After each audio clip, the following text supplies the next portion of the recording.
Sunrise over the battered, besieged city of Gaza, the battleground for Israel's deadly retribution, 6 days since the shock invasion by Hamas militants that has left at least 1,300 dead in Israel.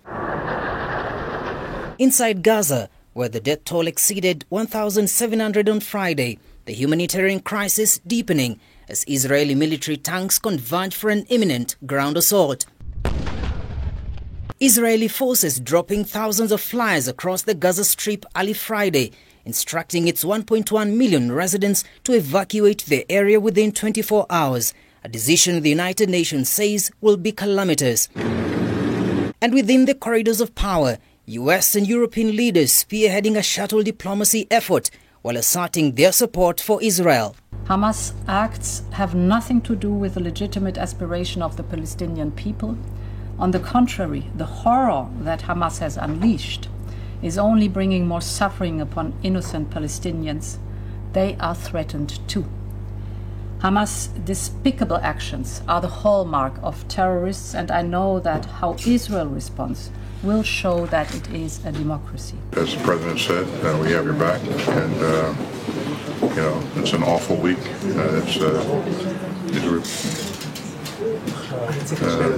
Disgusting acts by this terrorist group.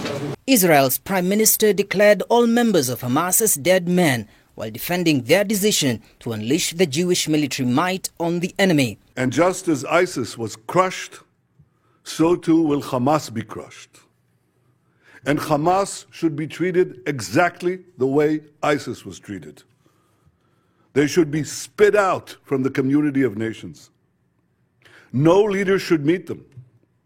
No country should harbor them. And those that do should be sanctioned. The number of internally displaced people in Gaza is increasing by the day as Israeli airstrikes continue.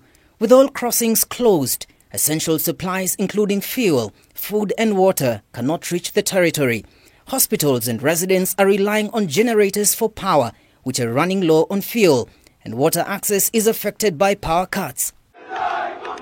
On the global stage, the chief of the World Trade Organization is warning of far-reaching consequences. There's uncertainty as to when it will end. It is most unfortunate what has occurred, and we hope that all the violence will end.